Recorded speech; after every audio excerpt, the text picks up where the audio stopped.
dans Reportage VIP et plus globalement chez RVVS. On a accueilli le projet avec passion, avec joie.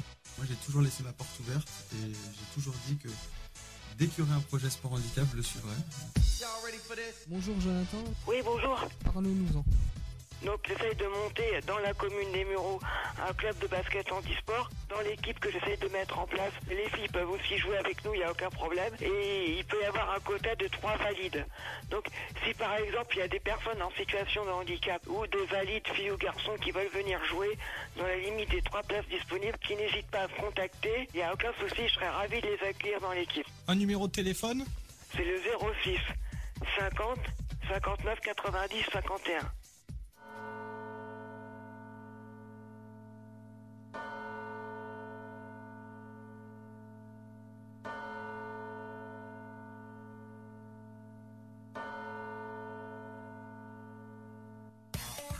Bonjour et bienvenue à tous, vous écoutez Reportage VIP comme tous les samedis de 13 à 14h sur RVVS 96.2 FM, aussi sur internet au www.rvvs.fr, sans oublier la page Facebook de la radio. Un bonjour à Florent qui est à la régie aujourd'hui.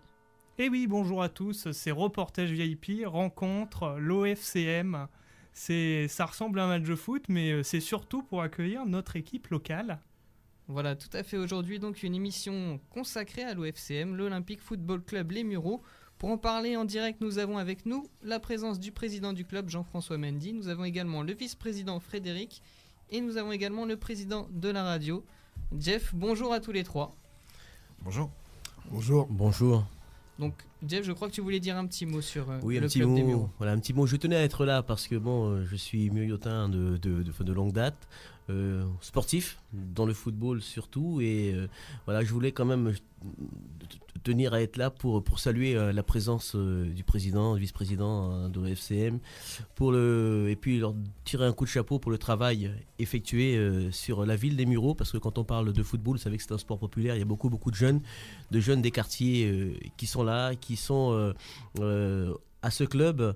Et chapeau, pourquoi ? Parce qu'il y a un encadrement. Moi je le vois, je vais régulièrement au stade, je vois un encadrement en général encadré par des jeunes aussi, animateurs qui sont là, qui sont sérieux. Il y a une discipline, il y a une motivation, il y a du voilà. Et quand c'est l'image de la ville des Mureaux, c'est l'image que nous essayons de projeter un peu à l'extérieur. Vous savez que quand on parle des Mureaux, c'est toujours en négatif. Alors le sport, ça sent que les Mureaux, c'est la ville la plus sportive des Yvelines depuis 3 ans je crois. Voilà, donc avec tous ces champions, et bien voilà, l'école de football, l'équipe première, tout ça c'est une grande famille. Et puis chapeau à vous.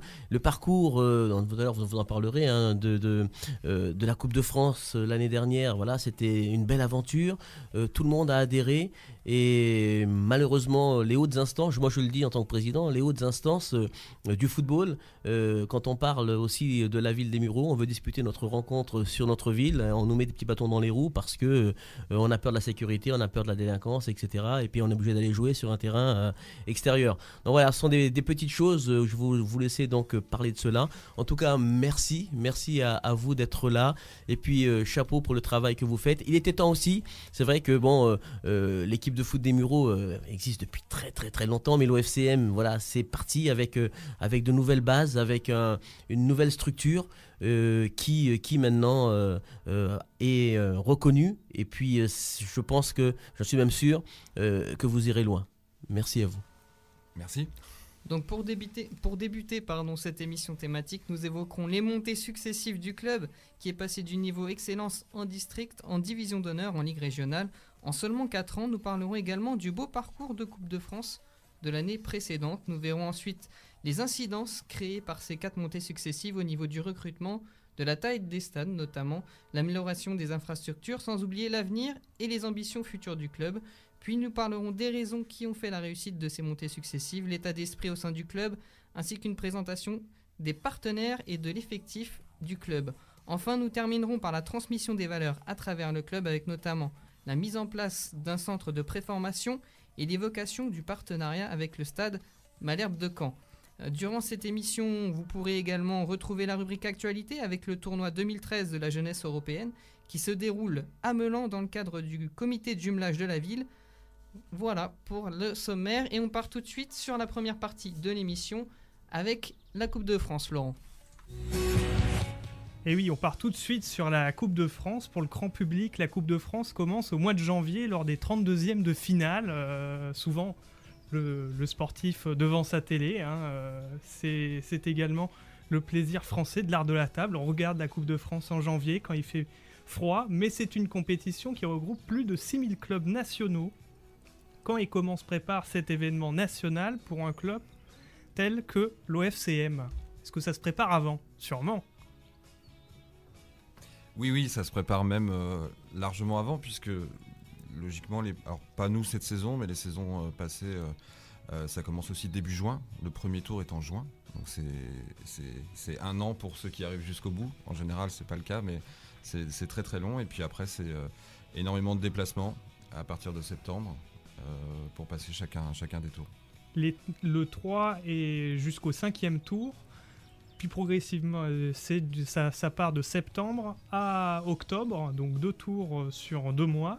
Et ensuite, jusqu'à décembre, c'est le 7e tour. Ça fait énormément de déplacements, quand même. On se promène pas mal, oui. On se promène pas mal, mais c'est vrai que c'est au niveau régional. Donc on est assez habitué à se déplacer dans les régions. C'est vrai qu'à partir du 7e tour, par contre, on peut aller en région... par exemple, l'an dernier, on est allé à Léquin dans le Nord, un déplacement assez sympa.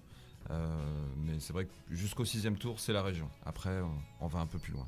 Et est-ce qu'il y a une atmosphère différente quand on joue la Coupe de France pour l'encadrement, dans les vestiaires, entre les joueurs? Parce que, en tout cas, du côté du grand public, ce type de compétition nationale qui regroupe tous les niveaux, c'est un sentiment, un capital sympathie hors norme en France. Et est-ce que ça se vit à travers un club, dans la vie du club, ce genre d'événement? Ça se vit complètement. On a tous envie de la jouer, cette Coupe de France. On l'a tous plus ou moins joué au moins une fois. On a toujours fait un petit tour, parce qu'on a tous joué, on a tous joué à un niveau qui permettait de faire au moins un tour. Et c'est vrai que de pouvoir en faire 5, 6, 7, 8, c'est génial. Alors après, nous, on aimerait bien en faire un 9, 10, 11. Mais pour l'instant, c'est vrai que l'ambiance est différente dans les vestiaires. Les maillots, on joue pas avec nos maillots, on joue avec les maillots qui sont fournis par la fédération, donc on a les mêmes maillots que les joueurs professionnels un petit peu plus tard. Ça c'est un vrai plaisir. D'ailleurs les joueurs aiment bien nous demander est-ce qu'on peut récupérer les maillots à la fin de la saison. Alors pour ceux qui sont sages, parfois on partage. Voilà. La Coupe de France, on a eu un 8e tour de Coupe de France face au FC Metz à Mantes-la-Ville le 9 décembre 2012. Une performance historique car le club n'avait jamais atteint ce stade de la compétition de mémoire. Quelle était l'ambiance pour préparer ce match? Parce qu'on ne peut pas préparer un 8e tour de Coupe de France sans émotion. Ça a dû galvaniser... Je confirme, on dort pas beaucoup. On dort pas beaucoup parce qu'il y a du stress dans la préparation. Surtout qu'en plus on jouait pas chez nous et qu'on s'est même battu devant le CNOSF pour venir jouer chez nous, ce qui n'a pas été fait. Donc ça a été très long. Très long, c'est 15 jours, mais c'est 15 jours qui vous paraissent 6 mois.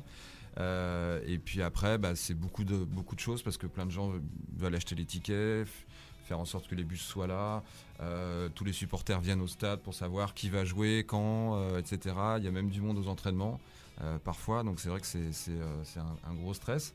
Et après, c'est pas facile pour l'équipe dirigeante parce qu'il faut justement concentrer les joueurs, concentrer les gens autour. C'est pas évident, mais c'est génial, on adore ça. Et en face, en plus, c'est le FC Metz, c'est toute une histoire, le côté historique du football, quand on reprend, et vraiment un club de formation. Quand on pense à des gens comme Sylvain Castendeutsch ou Joël Muller, c'est vraiment des gens humains avant tout. Et donc ça fait preuve également d'histoire. On joue contre un club historique qui c'est dur à appréhender. Non ? Ah, c'est pas facile, ouais. On doit refaire le match avant de l'avoir joué même. Ouais, je pense qu'on le joue 10 fois, 15 fois, 20 fois avant. On a envie, même nous sur le bord de la touche. Je pense qu'on aimerait bien mettre un short et des crampons pour ce match-là, mais on est un petit peu trop vieux maintenant. Mais c'est vrai que c'est génial parce qu'en plus ils ont joué avec leurs couleurs, le grenat, une couleur qu'on aime bien aussi chez nous. Et c'est vrai que c'est un moment très très très particulier pour tout le monde. Oui. Quelle image gardez-vous de cette épopée au cours de cette compétition nationale ? Je suppose qu'il y a de la fierté, de l'honneur, du plaisir, de l'humilité, car il y a un travail quotidien qui demande la plus grande exigence. Également, un symbole fort pour galvaniser tout un esprit dans la ville des Mureaux. C'est fédérateur, un événement comme C'est celui-là. génial. Je crois que le meilleur moment, en fait, c'est allez, 5, je sais pas combien de temps ça dure exactement, mais entre 5 et 10 minutes, où vous avez tous les supporters qui sont tous debout devant les joueurs, qui applaudissent les joueurs alors qu'on a perdu, les joueurs du FC Metz qui sont à côté, qui attendent parce qu'ils sont dans le règlement obligés d'attendre pour faire une haie d'honneur, et les joueurs n'ont pas envie de partir, et on n'a pas envie de partir du terrain, on n'a pas envie de partir du stade, parce qu'on a passé des super moments. Donc c'est ce moment-là, et puis les supporters nous aident tout le temps, alors quand on peut leur donner un peu de sourire, un peu de plaisir, quand ils chantent et qu'ils s'amusent, ça nous fait aussi beaucoup de bien. En plus, vous avez la fierté d'avoir réalisé un match quasiment équilibré avec le FC Metz, c'est quand même pas rien, donc il y avait aussi cette fierté-là, je suppose. Oui, c'est génial ça, mais c'est plus pour les joueurs et l'encadrement technique et pour les supporters. Nous, on est dans l'organisation, mais on a, nous, le plaisir que les joueurs soient fait plaisir sur le terrain, parce que je pense qu'ils l'ont fait, et que nos supporters soient heureux, et puis aussi tous les gens qui nous accompagnent toute l'année étaient là. On avait énormément de monde de la ville, mais aussi de la Ligue, du district, tous ces gens qui sont autour du football et qui viennent nous voir, c'est génial. Et ce n'est pas le seul succès de l'OFCM, car il faut souligner le travail en profondeur qui a été effectué, et porteur notamment avec 4 montées successives en division supérieure. Comment le club a réussi à absorber entre guillemets, puisqu'il faut pouvoir accumuler un certain niveau pour passer à l'échelon supérieur, à absorber ces 4 montées successives d'année en année, tout en s'adaptant au niveau des échelons. Oui, alors on a tendance à dire 4, mais moi je vais vous dire 6. 6 montées, parce qu'on a quand on a repris le club, donc avec Jean-François, on avait quelques difficultés d'organisation et d'administration et de sportifs. Et c'est vrai qu'on a eu 2 montées successives refusées. Parce qu'on n'avait pas d'arbitre, donc ça c'est notre faute. C'est aussi à nous de pouvoir gérer et former des arbitres pour le district. Donc ça c'est une sanction qui a été difficile, mais bon, on l'a encaissé. La deuxième, on ne demande pas, parce qu'on prend... il y a un système de fair play dans le district du football, et on prend un carton jaune à la 65e minute contre le PSG qui devait monter à ce moment-là en Ligue. Et là, là tout s'écroule. Et puis après, c'est les montées successives. Mais je pense que ces 2 montées qui n'ont pas eu lieu, en tout cas par rapport à Mme Smith, ça nous a aussi permis de nous renforcer. C'est-à-dire qu'aujourd'hui, tout peut nous tomber dessus, on sera toujours debout. Et ça, c'est un truc génial pour nous, parce que je pense que ça, quand toute la saison les joueurs font tout pour monter, qu'ils ne montent pas, après c'est à nous de remonter c'est justement ces gens-là pour qu'ils repartent la saison suivante, et c'est ce qui s'est passé, et je crois que cette dynamique a permis de tout faire avancer. Et puis après, quand on parle de sportifs, la chance qu'on a, c'est qu'on a quand même une grande ville avec énormément de jeunes joueurs qui adorent le football, qui jouent partout dans la rue, qui jouent dès qu'il y a un peu de ballon. Donc c'est aussi, on a un potentiel de joueurs. Maintenant, il fallait les encadrer, les amener vers cette capacité à jouer à ce niveau-là, et ça a été plutôt bien fait. Un mot également sur Michel Platini. On va partir en musique avec Dionysos Platini, justement, qui rend honneur à Michel Platini. C'était un grand joueur. Est-ce qu'il vous a fait rêver ? Moi, 78, j'avais 6 ans. C'est la première fois que je regardais du football, hein. Donc forcément, quand vous voyez un mec qui fait tout ce qu'il veut avec un ballon, vous grandissez avec ce genre de joueur. Il y en a d'autres qui nous ont fait rêver après, mais celui-là, c'était pas mal pour commencer. Ouais. On en a un deuxième aussi qu'on va écouter bientôt sur RVVS. C'est Reportage VIP, mais tout de suite, c'est Dionysos Platini, et on retourne aux actualités. Puis, pourquoi l'avenir, comment est-il fait avec l'OFCM ? Quel sera l'avenir avec l'OFCM ? On va tout savoir de Reportage VIP. Enfin, une partie. Tout de suite, Platini.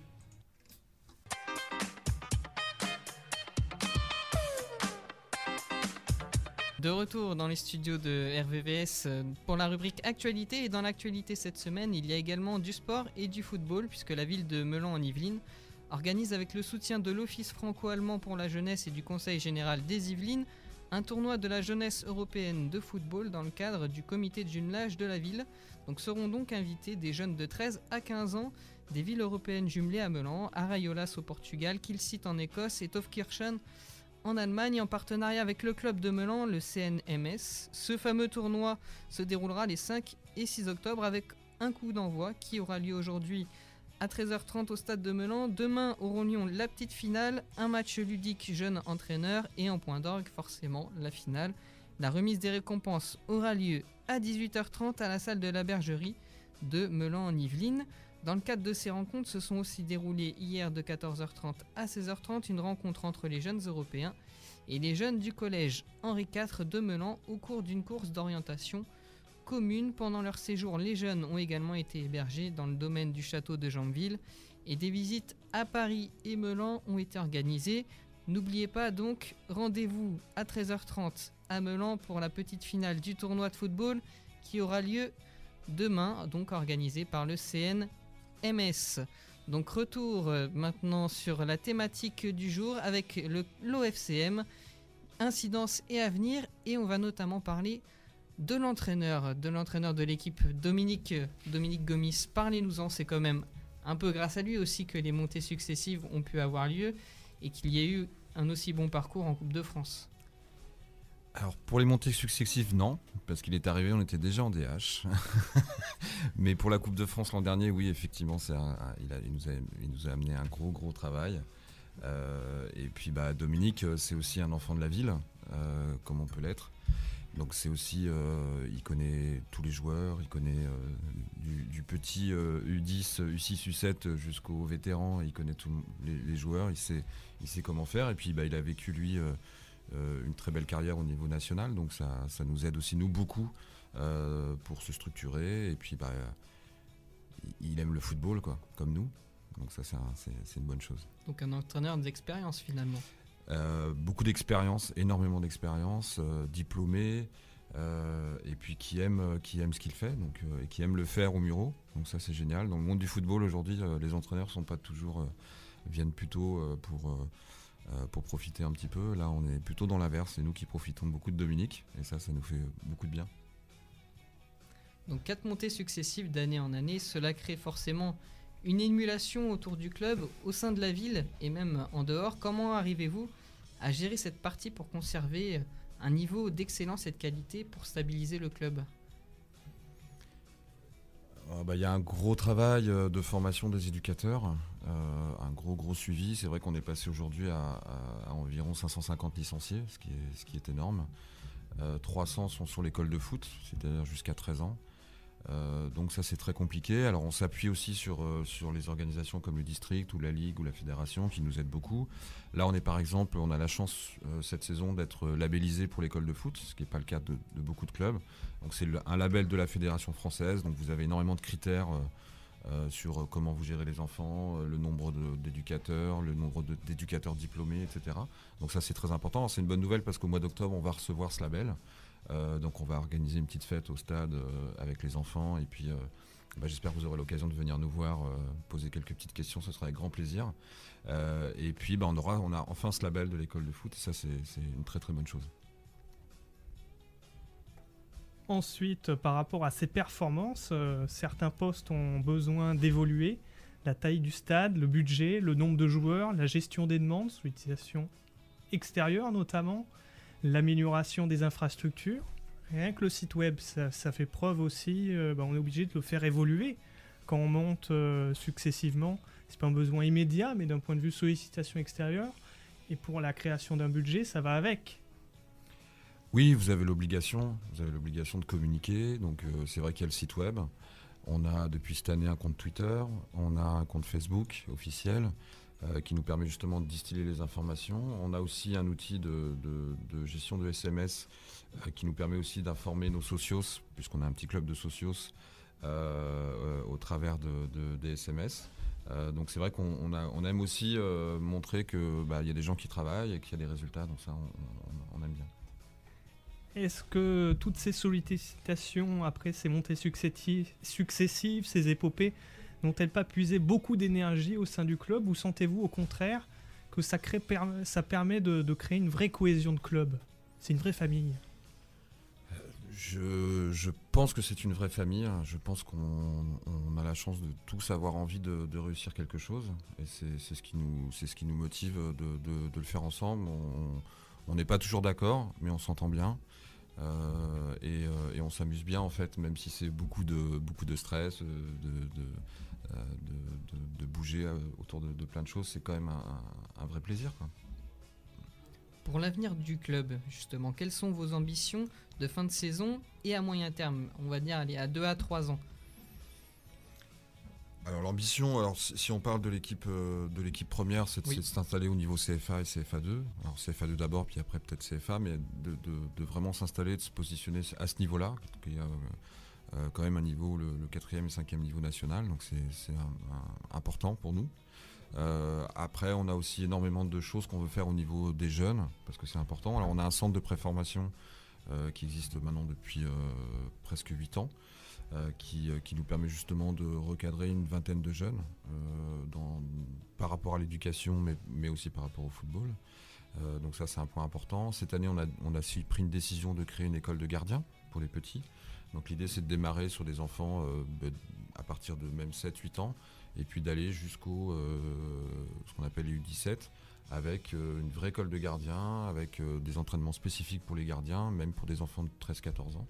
Donc ça, c'est des choses qu'on est en train de mettre en place. Alors ça tourne pas encore comme on le voudrait, mais c'est des choses qu'on va mettre, qu'on va commencer à mettre en avant, parce que les gardiens, c'est important aussi.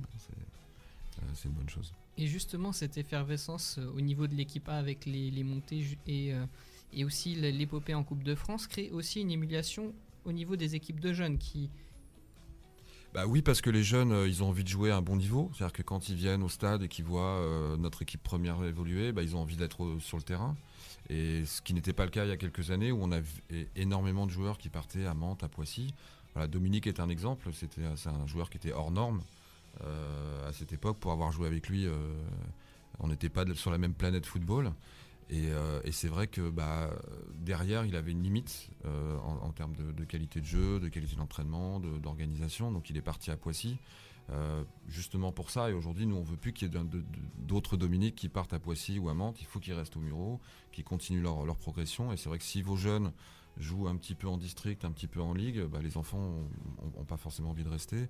Et puis après, l'équipe première, ça doit vous faire rêver, vous donner envie aussi d'y aller. Vous avez également des flux de joueurs en division d'honneur sur les périodes réglementées, la période dite des transferts. Comment agissez-vous? Comment se font ces transactions? Quelle est la stratégie? Est-ce que vous allez faire du visionnage? Vous avez quelquefois surveillé, observé des joueurs dans la région? Comment ça se fait au niveau local et régional? Si vous voulez, on a bien entendu, on a la chance déjà d'avoir Dominique, qui a une connaissance, du football, que ce soit au niveau national. Et c'est une personne aussi qui, quand il a son week-end, il a son samedi, ce samedi de libre, il va voir des matchs de foot. Et par ce biais-là, ça nous permet à nous justement qu'il ait un œil déjà sur des futurs ou des potentiels joueurs qui peuvent venir nous rejoindre. Puis après, nous aussi, on a quelques contacts avec, que ce soit certains clubs directs, des clubs qui sont, en dessous du nôtre, pour pouvoir, quand des fois il y a des joueurs de qualité dans des clubs qui sont, en dessous, pour pouvoir les récupérer au Mureaux, quoi. Voilà.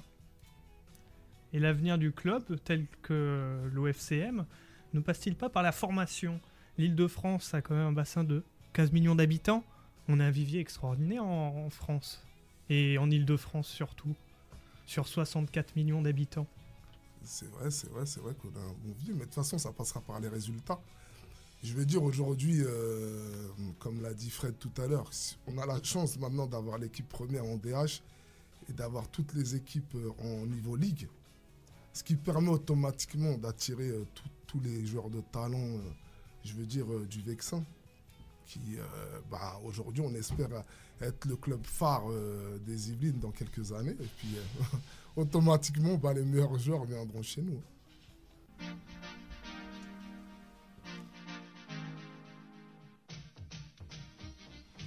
Et oui, les sorties de la région, on va commencer par le 13 octobre 2013, à partir de 17h au musée départemental Maurice Denis à Saint-Germain-en-Laye. Vous pourrez assister au concert de Kotaro Fukuma. Ce programme fait la part belle à la musique française du temps de Maurice Denis avec des œuvres de Claude Debussy, Gabriel Fauré, Setti. Kotaro Fukuma vous rend hommage également à 2 artistes ayant vécu en France, Chopin et Stravinsky. C'est au musée départemental Maurice Denis à Saint-Germain-en-Laye. Le concert est le dimanche 13 octobre 2013 à partir de 17h. Réservez votre date. 6 octobre 2013, les foulées olympiques prennent place à la base de loisirs de Verneuil. Alors ça aussi c'est du sport, c'est de la course à pied, Guillaume. Et oui, tout à fait, et c'est organisé en partenariat avec la ville des Mureaux. Donc soyez présents demain, c'est sur la base de loisirs de Verneuil pour un 10 km. Le 11 et 12 octobre 2013, les Staminais de Magny-les-Hameaux accueillent le Food Rock, les anciens de Noir Désir, Deportivo, Bukowski, Ultra Bernard, Novels, The Probs seront présents sur le festival. Punk, rock, hard rock, metal, le Food Rock marque l'événement ce week-end. Et c'est à Magny-les-Hameaux. Allez-y, n'hésitez pas. Samedi 5 octobre 2013 à partir de 19h30 à la Flèche d'Or à Paris, The Boxer Rebellion vous offre un joli concert, naturellement. Le groupe formé en 2001 revient avec Promise dont la sortie est prévue fin novembre. Des sonorités rock sont prévues. Rappelons que ce groupe a fait la première partie de The Killers notamment. On va terminer les sorties avec le 12 octobre 2013. La Dame de Canton accueille le lancement du Mégaphone Tour. À partir de 17h30, vous pourrez découvrir ce concept grâce à un showcase, projection de vidéos et clips, des DJ présents sur place qui vont vous faire également apprécier la musique électronique. Véritable outil d'aide au développement et à la mobilité d'artistes émergents, le Mégaphone Tour propose une tournée d'une 12aine de concerts sur 3 semaines dans des conditions professionnelles et des lieux alternatifs. Notamment cette année Mel, artiste pop, rock, pas très loin du punk, Nicolas Jules K et son projet hybride entre terroir français et rock alternatif, Igit aux musiques blues nord notamment. Les régions françaises sont réparties sur 4 territoires, le nord-est, le nord-ouest, le sud-est et le sud-ouest pour ce Mégaphone Tour qui nous promet encore une année formidable.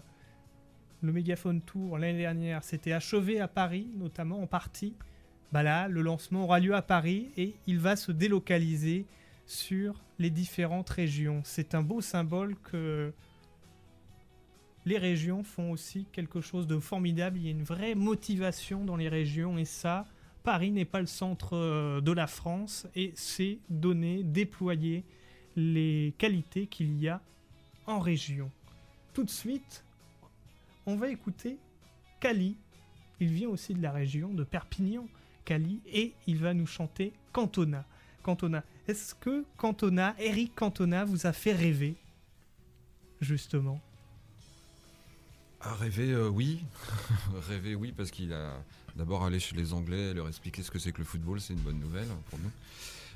Et puis c'était un fou, et c'est quelqu'un qui était, qui est toujours d'ailleurs, je pense, un peu fou, et qui donne envie de jouer, envie de s'éclater sur un terrain. Ça, c'est des joueurs comme ça, vous les regardez, vous dites, bon, je vais remonter le col, et puis on va essayer de faire le malin aussi sur le terrain, quoi. Donc non, c'est pas toujours un très bon exemple pour les enfants, ça c'est sûr.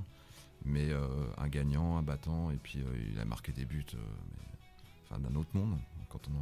Nous on en met un dans notre ville, lui on en a mis des centaines, voilà. C'est quelqu'un d'entier. Ah oui, plus qu'entier, je vais dire. c'est clair. Et là, Kali va chanter notamment ce but qu'il a mis contre Sunderland tout de suite dans Reportage VIP sur RVVS 96.2 FM, www.rvvs.fr. Kali qui chante Cantona, et on retrouve l'OFCM dans Reportage VIP. Donc de retour dans les studios de RVVS 96.2 FM, on vient d'écouter Kali qui sera le samedi 12 octobre à la salle Jacques Brel de Verneuil-les-Bains, donc à 20h45. Voilà. Donc On repart tout de suite sur la troisième partie de l'émission avec les raisons de la réussite, les 4 montées successives et l'épopée en Coupe de France. Donc quelles sont pour vous les principales raisons structurelles et conjoncturelles de ces performances réalisées par l'OFCM ces 4 dernières années ? Je pense surtout qu'on a eu la chance aussi d'être aidé par la mairie des Mureaux. Faut savoir que ce soit M. Garret ou le service des sports et des associations nous a énormément aidés, soit par rapport à des relations avec des institutions comme le CNDS, comme le Conseil général, le Conseil régional, mais aussi nous a aidés en nous mettant parfois en relation avec le Pôle emploi, parfois en relation avec différentes entités autour de nous. Et puis on a la chance d'avoir un stade qui est quand même un beau stade, hein, c'est un grand stade. On a depuis ces 7 dernières années eu un terrain synthétique tout neuf, donc ça c'est pareil, vous pouvez vous entraîner toute l'année, c'est quand même une bonne chose. On a maintenant un nouveau terrain d'honneur qui a été refait en début de saison, donc on va avoir une très très belle pelouse et un terrain un peu plus large à partir d'ici une quinzaine de jours, donc ça aussi c'est des choses qui sont bien. Les vestiaires ont été repeints, ont été mis aux normes, puisqu'il y a des normes à respecter aussi sur les stades qui sont parfois, je trouve un petit peu, pour pas dire débile, complètement sans sens, qui coûtent de l'argent. Donc c'est vrai, quand on a la possibilité d'avoir le support des institutions, c'est toujours une très très bonne chose. On a eu la chance aussi d'avoir la possibilité d'avoir des employés à plein temps. Donc on a eu une personne qui s'appelait Rally Zouer qui nous a aussi soutenu le club pendant des années parce qu'il a su être là à plein temps. Donc ça c'est aussi des choses qui nous ont beaucoup aidés. Et puis voilà, on communique beaucoup avec les gens du service des sports, ce qui nous permet de bien structurer les choses et d'avancer. Et on sent que l'état d'esprit au sein du club permet également la coordination, car les membres sont tous tournés vers un objectif commun qui est l'excellence. Ça aussi, parce que quand on n'a pas de projet commun, c'est difficile d'avoir un groupe soudé et cohérent, tourné vers où ? On ne sait pas, puisque le projet n'est pas fixé. Oui, je crois que on était tous d'accord dès le début, il fallait faire quelque chose de grand. Et ça a donné envie sûrement aux gens de venir avec nous et de faire des choses qui n'étaient pas forcément très agréables, mais qui devaient être faites. Et voilà, c'est vrai qu'on déplace des montagnes quand on a tous envie de faire des choses différentes. Donc, Et ça peut créer quelquefois des clivages. Si la feuille de route n'est pas fixée, chacun va choisir la sienne. Oui, je pense donc que c'est un consensus à la base pour se dire on va essayer de faire les choses, mais bien. Voilà, on va essayer de faire les choses bien. Après, on a fait des erreurs, on n'a pas forcément toujours été sur le bon chemin. On s'est souvent vite rattrapé parce qu'on s'est aperçu que ça allait pas. Et puis après, du coup, les gens se disent oui, effectivement, c'est bien. On a énormément de gens qui reviennent au club, des anciens qui sont partis pour plein de raisons, parce que ça leur correspondait pas, parce que ça leur plaisait pas. Les gens reviennent. On a des supporters qui viennent, qu'on n'avait pas vus depuis 15 ans, 20 ans au stade, et qui reviennent voir les matchs, qui s'accrochent un petit peu avec nous. Donc ça pour nous, c'est aussi ça la réussite du club. C'est les victoires, les montées, c'est top, c'est génial, mais il y a aussi le fait qu'on voit des gens que nous on voyait pas depuis très très longtemps au stade. Et ça c'est important, puisque ça fait partie aussi des valeurs de l'OFCM. Ça n'appartient pas à qu'une seule partie, mais tout le monde peut être adhérent au projet. Voilà, on n'a pas de... On n'est pas fermé on n'est absolument pas fermé. On a des gens d'horizons différents, des gens qui ont envie de faire des choses différentes. On a des gens qui ont des idées différentes. On les écoute, ces idées. On voit si on peut les appliquer, si on en a les moyens parfois. Et est-ce que tout le monde peut comprendre ces idées-là aussi ? Parce que quand vous avez une idée un peu farfelue, c'est pas toujours évident que les gens vous suivent pour ce genre de choses. Mais non, je crois qu'on a la chance d'avoir des gens autour de nous qui n'ont pas peur de mettre les mains dans le cambouis et puis de se jeter, quoi. La revue d'effectifs, est-ce que c'est possible de la faire avec Guillaume ? Est-ce que c'est aussi rendre hommage aux joueurs qui font l'événement, en tout cas les joueurs de l'équipe première ? Voilà, tout à fait. Et peut-être commencer par les gardiens, qui sont quand même très importants pour une équipe de football. Stéphane Préra, c'est le gardien. Tony Dumont, Jean-Joël Gatta. Ensuite, les défenseurs. Donc effectivement, défenseur Alakana Camara, Samba Traoré, Sofiane Boussena, Je vous arrête parce que là, on est c'est sur l'effectif de l'année précédente. on est sur l'effectif de la Coupe de France du match contre Rouen Voilà. ou de l'année d'avant, mais c'est plus du tout l'effectif. Il a énormément changé. 2012-2013, c'était la saison. C'était l'effectif. De la saison dernière, c'est ça. C'est pour ça on a gardé L'équipe de l'an l'épopée, dernier de la Coupe de France, d'accord. mais on tenait à les féliciter. Oui, vous avez raison. Donc ensuite, Bala Diarra, Boubacar Sy, Christophe Mendy, Franz Chonang, Erlander Costa Santos, Nicolas Benichou. Au poste de milieu de terrain, Florent. Junior Baoua, Guillaume Galtier, Julien Aouar, Kevin Meunier. N'est-ce pas de la famille à Teddy Meunier? Et son jeune frère. Ensuite, Davy Mafuta, Maxime Neza, Sébastien Bouvier, Sadibou Silla, Bakary Fati. Et pour les attaquants, donc Christopher Gomis, Teddy Meunier, Kwabena Toumassi, Tabar Mendy et en coach, Florent. Dominique Gomis. Voilà, ça c'était la revue d'effectifs pour la saison 2012-2013 chez les seniors. On tenait en tout cas à citer tout cet effectif qui nous a fait rêver également en tant que supporter des Mureaux et du club de foot. Comment font les joueurs pour coordonner les entraînements? Est-ce que c'est des joueurs professionnels, semi-professionnels, amateurs? Complètement amateurs. Ils vont travailler la journée et le soir ils viennent jouer au foot. Donc c'est des longues journées pour eux aussi.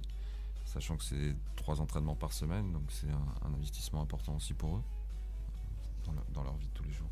Et la fréquence d'entraînement pour les seniors, par exemple, c'est combien de fois par semaine s'entraîner? 3 fois par semaine. Est-ce que c'est important pour l'équilibre du club que cela impacte l'entraînement a un impact fort pour les résultats, je suppose. Plus on s'entraîne, logiquement, plus techniquement, on est au mieux. Non? Ah oui, c'est sûr. Si vous le regardez à la télé, vous n'allez pas être meilleur. Hein. On peut espérer, il y en a qui ont essayé, mais il y a peu de chances que ça marche. Hein. Il faut mouiller le maillot, il faut transpirer, il faut taper le ballon et le retaper et le refaire. Si vous avez l'occasion un jour, venez voir là, il y a une séance pour les attaquants spécifiques où il y a énormément un spécifique attaquant où là les attaquants se font plaisir devant le but et il y a des sacrées séances à voir et c'est assez impressionnant. Justement, les spécificités, les entraînements liés aux différents postes, attaquant, milieu de terrain, où il faut beaucoup plus de créativité, de technique, juste qu'à la passe décisive. L'entraînement du gardien, on spécialise de plus en plus, on fait du sur-mesure par rapport à la psychologie des joueurs, par rapport au poste. Est-ce qu'on avance, on tend de plus en plus vers cela? On a un entraînement global, mais après on spécialise selon les postes? Ah oui, c'est super important parce que les gardiens progressent entre eux. Donc ça, il faut qu'ils soient avec un entraînement spécifique. C'est vrai que les défenseurs et les milieux ont aussi un travail un petit peu différent des attaquants. Donc il y a énormément de positionnement tactique aussi pour ces joueurs-là.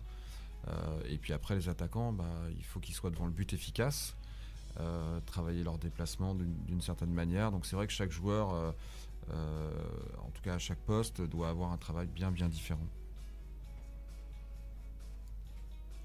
Ensuite, une vision long terme permet de contribuer à cette réussite. On l'a évoqué pour la bonne gestion des montées successives. Avez-vous mis en place une feuille de route claire, commune, pour sécuriser les développements du club en interne, mais également garantir le suivi du projet par les partenaires externes? C'est important de rassurer toutes les sollicitations extérieures, de dire on a un projet, on croit en ce qu'on a mis en place, qu'on met en place sur 5 ans, et il faut nous accompagner, on veut aller là. Oui, alors en fait, on a l'obligation avec la DDJS, qui est la direction départementale jeunesse et sport, d'avoir un projet associatif ça s'appelle une olympiade. Donc là, par exemple, on est sur l'olympiade de 2013 à 2016. Donc vous devez présenter votre projet sur les 4 prochaines années. De ce que vous allez faire, comment vous allez faire, quel type de structure, comment vous allez récupérer des sponsors, comment vous allez structurer les éducateurs, quels sont vos objectifs. Donc ça nous permet, nous, effectivement, d'avoir cette préparation sur 4 ans, d'avoir ce dossier et de pouvoir se dire, voilà, cette année on fait ça, cette année on fait ça, cette année on fait ça. Donc on sait où on veut aller.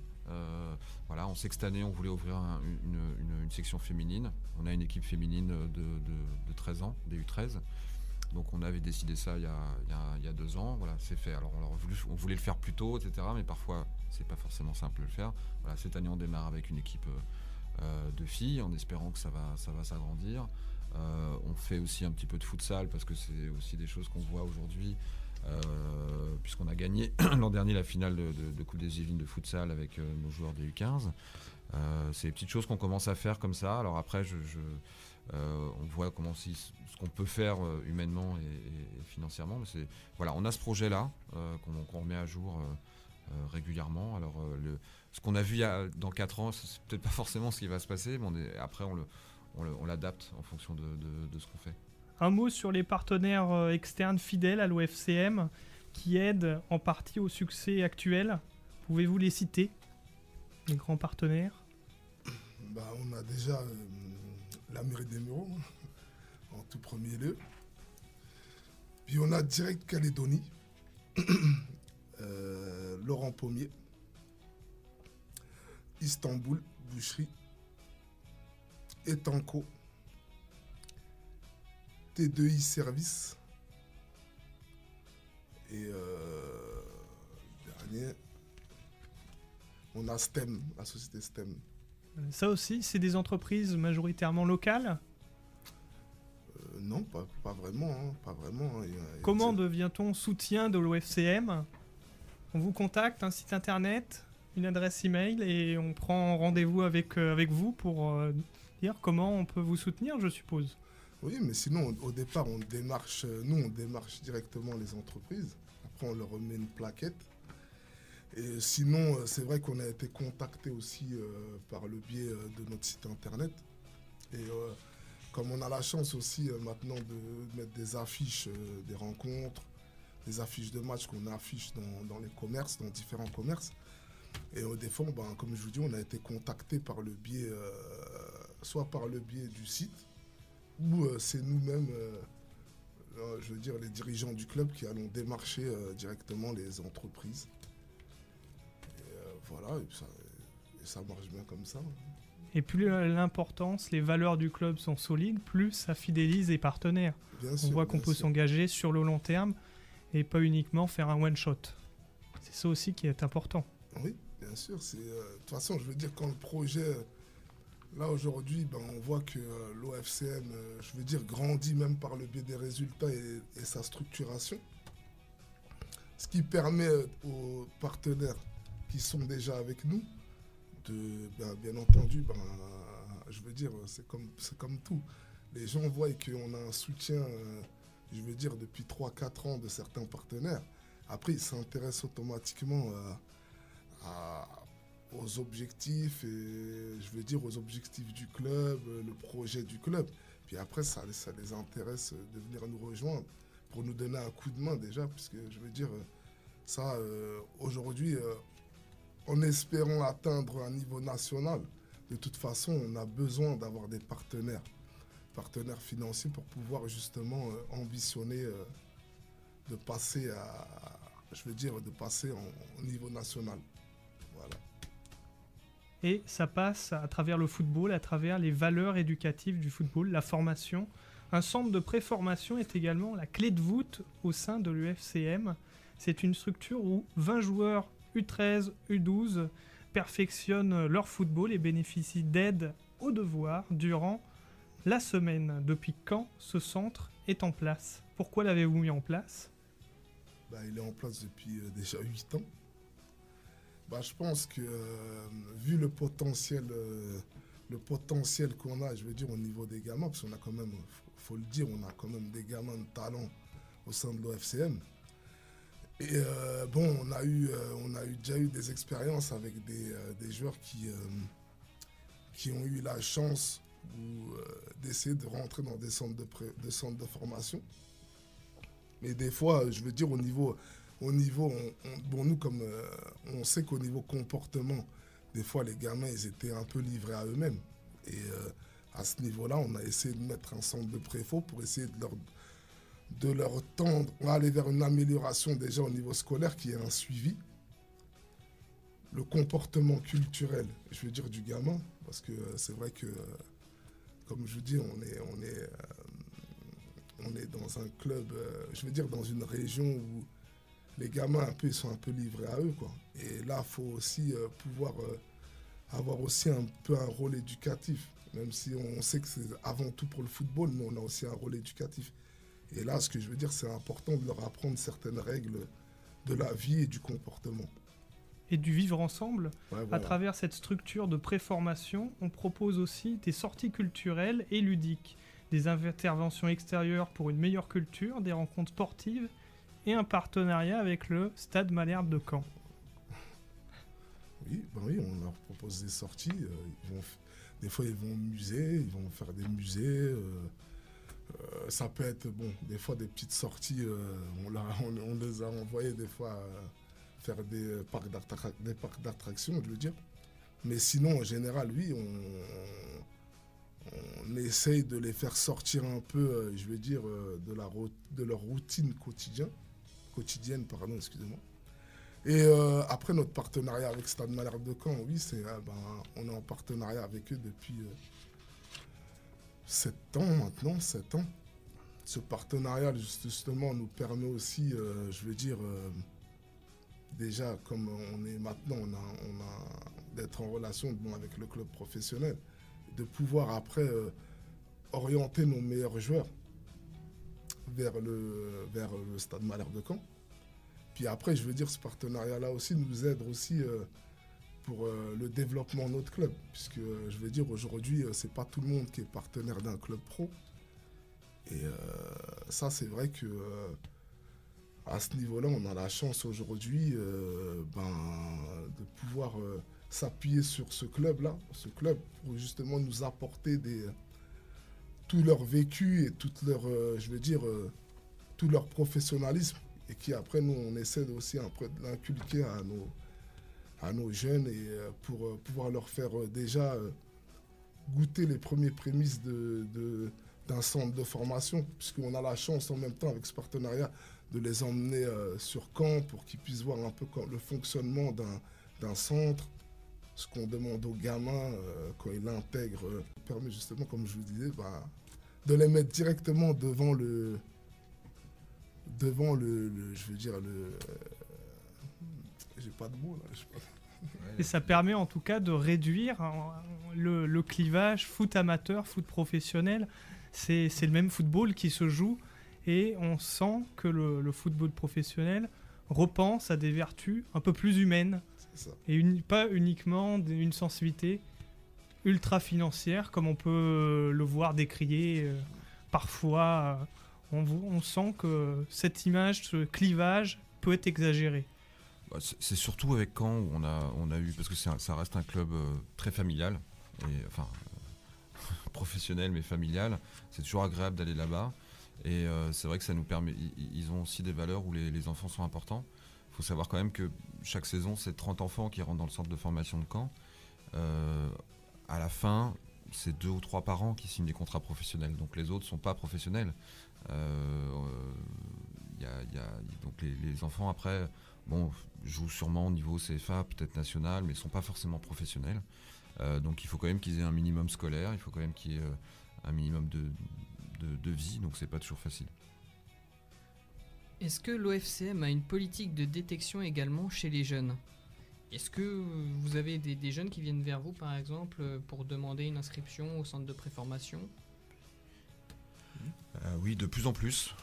C'est vrai que d'abord de jouer, toutes les équipes jeunes sont en ligue, donc forcément c'est le meilleur niveau de la région. Donc les enfants se disent, pour tenter ma chance, de toute façon il faut savoir que les recruteurs viennent voir les joueurs au niveau ligue, ne regardent pas en dessous. Et même un joueur bien meilleur en district, bien souvent il n'est pas forcément pris parce qu'il joue contre des joueurs qui sont moins forts que lui. Donc c'est pas facile de l'étalonner. Et de façon générale, pour terminer, quels sont vos critères en la matière pour recruter des jeunes?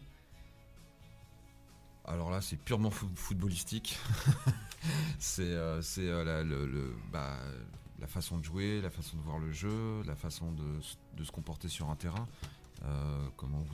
Si c'est un joueur qui entraîne les joueurs vers le haut, si c'est quelqu'un qui est plus bougon, c'est plus difficile. Mais bon, il y a tout, le caractère, d'abord les qualités techniques, de toute façon c'est important. Est-ce qu'on regarde aussi les qualités physiques ou c'est encore trop jeune pour juger? Nous, on n'est pas, on regarde pas, on cherche pas forcément que des très grands joueurs costauds, forts.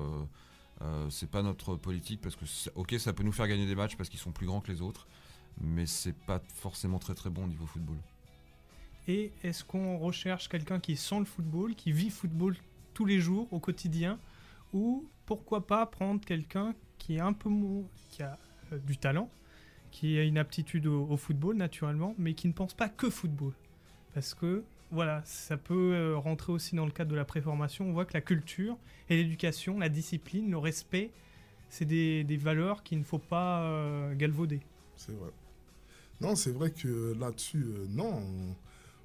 On préfère un joueur qui est, je veux dire, qui n'est pas qui base pas tout sur le football, puisque aujourd'hui, on sait très bien que c'est l'école qui est prioritaire, hein, l'école avant le football quand même.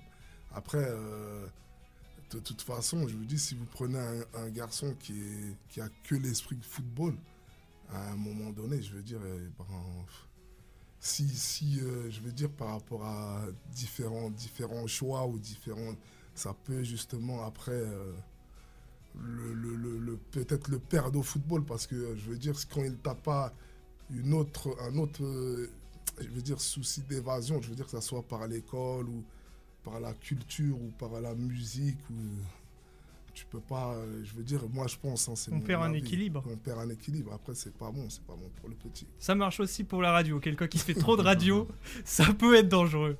Mais vous pouvez écouter RVVS, il est 14h sur RVVS, on va écouter Route des Hommes, samedi 5 octobre à partir de 14h, c'est Route des Hommes qui propose une émission consacrée aux étudiants au service des prisonniers. Ça aussi c'est important. Le 5 octobre à partir de 15h, le Téléthon, le lancement du Téléthon sur RVVS, c'est à partir de 15h aujourd'hui. Il faut l'écouter. Jean-Jacques Demézières, le coordinateur Yveline Ouest sera présent notamment. On va parler du parrain du Téléthon également. Guillaume, une émission de semaine. Alors une émission de semaine, vous pouvez écouter le lundi de 20h à 23h, Killer on the Loose. Alors là, il faut être métalleux pour aimer cette émission. Merci à vous, c'était un plaisir de vous recevoir pour parler de l'OFCM, ce club de foot dont on voit fleurir régulièrement les affiches, mais la radio voulait vous donner la voix pour évoquer ce club, le présenter et rappeler qu'il ne faut pas penser qu'au football.